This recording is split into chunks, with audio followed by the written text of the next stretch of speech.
Muy buenas tardes, bienvenido a mi canal. Como bien decía en el vídeo anterior, voy a dar unas nociones básicas sobre la situación actual y las novedades que tenemos en sanidad, sobre todo hablando de gripe, COVID y virus respiratorio sincitial. Me voy a basar en una publicación que ha hecho la Sociedad Española de Medicina Familiar y Comunitaria y los tips que ha dado para indicar cómo podemos mejorar la atención y sobre todo no saturar los centros sanitarios como centros de salud, hospitales, etcétera. Como bien sabemos, en las últimas semanas estamos teniendo un brote importante, un incremento importante de los pacientes con COVID y con gripe A, sobre todo gripe A.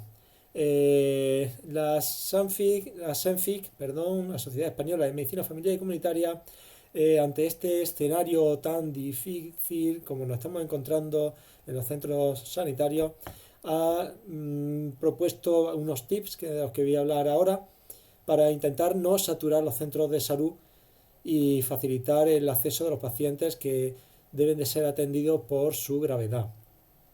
Cómo implantar el uso de mascarilla de forma obligatoria, la dispensación de geles tal como hacíamos, geles hidroalcohólicos tal como hacíamos durante la pandemia de COVID y separar a los pacientes respiratorios del resto de pacientes. Eh, Como vemos, los datos de la última semana, de la semana 52 de 2023, se han registrado unos datos importantes de un repunte de casos de gripe, de COVID y de virus respiratorio sincitial. Los centros de salud están saturados, las consultas las tenemos saturadísimas, tenemos muchísimos pacientes con cuadros gripales, resfriados, cuadros de COVID, broncópatas, descompensaciones de patología de base y no damos abasto.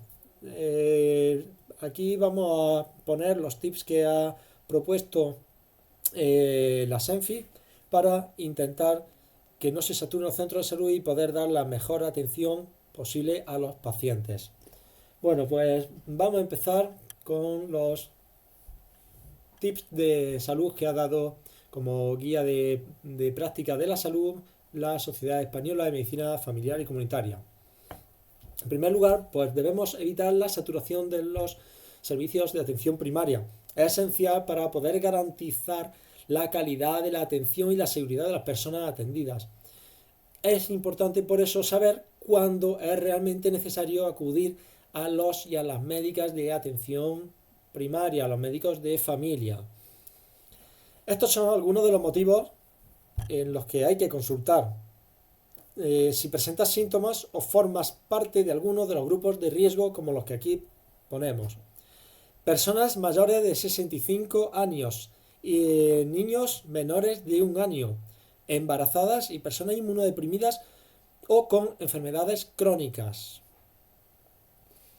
¿Cuándo también debemos de consultar con nuestro médico de familia? Pues cuando tenemos fiebre alta, 39,5 o más, y esa temperatura es persistente más de 4 días o después de haber estado un periodo sin fiebre, vuelve a aparecer esa fiebre. Cuando aparece dificultad para respirar o sensación de falta de aire, importantísimo, cuando tenemos respiración rápida con sibilantes o tenemos falta de aire, debemos de consultar. Además, cuando hay alteración en la coloración de la piel habitual, el color pálido, grisáceo o azulado, la piel moteada, es indicativo de que el paciente puede estar complicándose. Además de eso, también debemos de consultar cuando hay un empeoramiento progresivo de los síntomas desde el inicio o tras un periodo de mejoría corto, cuando tenemos vómitos intensos y duraderos, y además cuando hay un empeoramiento de las enfermedades crónicas persistentes. En los adultos, además, debemos de consultar cuando hay dolor o presión en el pecho o en el abdomen. A ver, es normal tener un poquito de dolor en los costados de la tos, eso puede ser normal. Pero si tenemos un dolor intenso o hay presión en el pecho, pues debemos de consultar. Cuando tenemos debilidad o dolores musculares intensos que se prolongan más allá de 5 o 7 días. Cuando tenemos mareos constantes, estamos confundidos, tenemos confusión o estamos desorientados. Además, cuando perdemos la capacidad de orinar. Cuando también debemos de consultar en los niños pequeños, cuando hay cambio de comportamiento, cuando rechazan las tomas, están irritables, tienen dificultad para respirar, están somnolientos, por supuesto que hay que consultar. Cuando tienen un dolor intenso, supura el oído, cuando hay incapacidad para la ingesta de alimentos, dejan de comer o tienen vómitos que no son frenables. Además, cuando tienen diarrea abundante o es muy frecuente, importante consultar porque se pueden deshidratar. Y así lo menciona la Sociedad Española de Medicina Familiar Comunitaria. Hay que consultar cuando aparece la deshidratación, cuando hay orina escasa o no orina y cuando aparecen movimientos anormales como convulsiones. Por supuesto, lo vuelvo a repetir, podemos consultar cuando queramos, tenemos que ir a nuestro médico de cabecera y consultar las dudas que tengamos sin ningún problema, como siempre se ha hecho, una sanidad universal, gratuita y de calidad, pero para que así sea, ya que ahora mismo los sistemas sanitarios están desbordados, pues sería bueno que intentemos ser un poquito conscientes de la situación actual, de la situación de una cantidad de pacientes abismal que no se da abasto. Entonces, si tenemos una decimilla de fiebre, estamos sanos, un poquito de tos, no tenemos ningún síntoma o signo de alarma, pues no estaría mal tomarnos un antitérmico, por ejemplo el paracetamol o algún Normotil o ibuprofeno, si no tenemos ningún tipo de alergia, algún antitusígeno, un mucolítico, como se ha hecho siempre, estar tranquilito en la casa, no pasar demasiado frío, abrigarse, en fin, medidas normales, medidas que se han hecho toda la vida y consultar pues, cuando aparece algún síntoma de alarma. Por supuesto, podemos consultar y tenemos que consultar cuando tenemos cualquier tipo de duda o cuando creemos necesario consultar.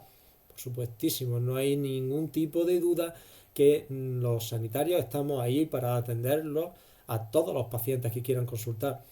Pero sí es verdad que se debe ser un poquito consciente de la cantidad de pacientes que tenemos actualmente y si podemos colaborar para que no se saturen y se nos pueda escapar un paciente que esté un poquito más grave, pues se agradece. De todas formas, las puertas están siempre abiertas, cualquier duda, cualquier consulta, que consultéis.